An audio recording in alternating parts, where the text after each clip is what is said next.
Pendant ce temps, dans la forêt, les grands cerfs en ont terminé avec la repousse des bois. Bien camouflés, ils se sont débarrassés du velours protecteur et arborent à présent leur ramure définitive. Dans quelques dizaines de jours, ils s'en serviront comme arme de dissuasion contre leurs congénères.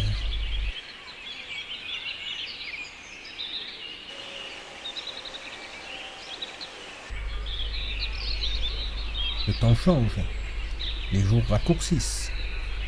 Des perles de rosée habillent la végétation. Le grand moment approche. Vers le milieu du mois de septembre, dans les brumes matinales, une silhouette apparaît, majestueuse. Un peu partout dans la forêt, des cerfs parcourent le territoire à la recherche des biches. En groupe il y a quelques jours, les grands cerfs sont désormais rivaux. Leur odorat très développé permet de flairer les traces laissées par les biches. Un silence oppressant parcourt la montagne.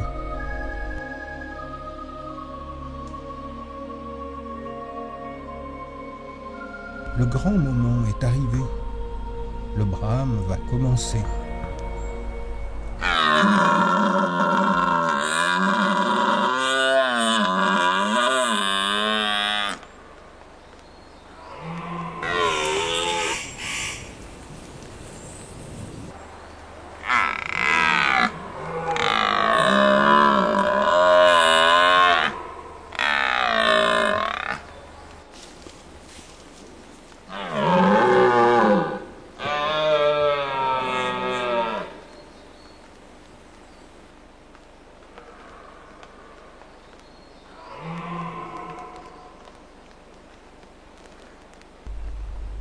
Cou tendu, lèvres supérieures retroussées, c'est la position typique du cerf humant l'air afin de détecter l'odeur excitante de la biche en chaleur.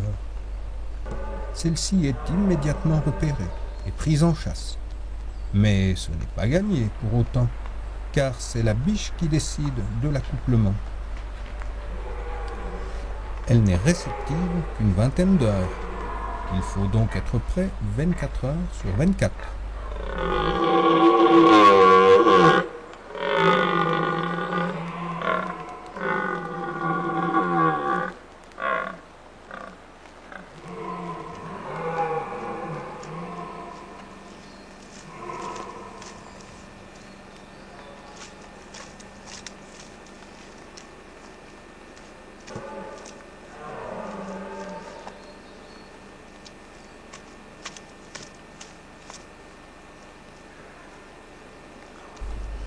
Le cerf, d'habitude si calme et discret, est à présent comme fou. Pendant le brame, le taux de testostérone, proche de 0 en temps normal, est multiplié par plus de 1000. Pas étonnant alors qu'il ait le sang chaud. Pour apaiser son excitation, il choisit un terrain gorgé d'eau, le laboure de ses bois et de ses sabots, puis se roule furieusement dedans. La terre ainsi mélangée à l'eau forme une boue d'une odeur très forte dont il s'asperge copieusement. On nomme ces emplacements boueux des souilles. Elles sont de tailles très différentes et régulièrement visitées par plusieurs cerfs pendant le rut.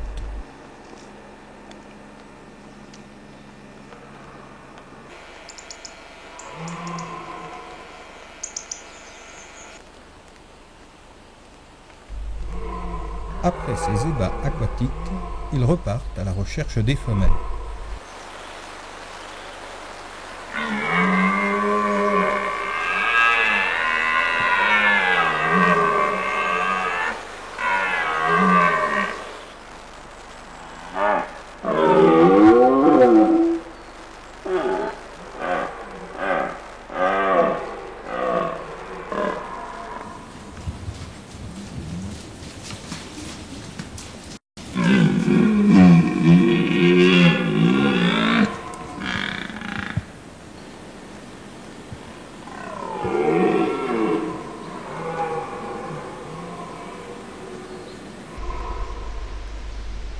L'octobre est là.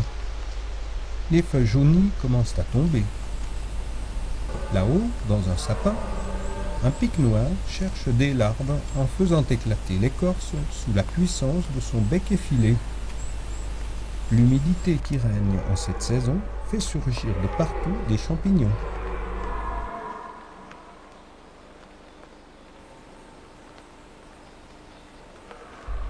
Des bouvreuils ont jeté leur dévolu sur un feuillu dont ils dévorent les baies, totalement indifférents au sort des cerfs qui poursuivent inlassablement leur quête.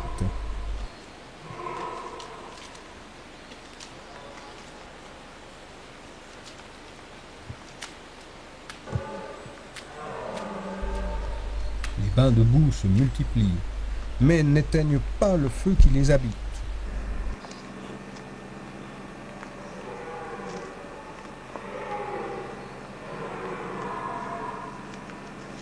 Tout à leur excitation, ils en oublient de se nourrir. Certains perdront le quart de leur poids.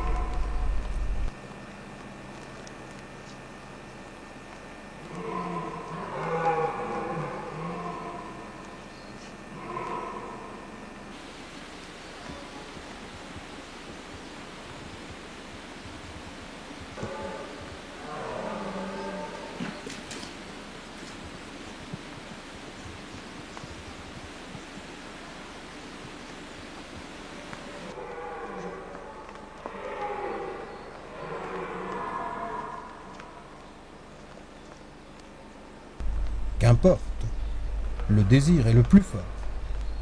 Ils sont là dans un seul but, saillir les biches.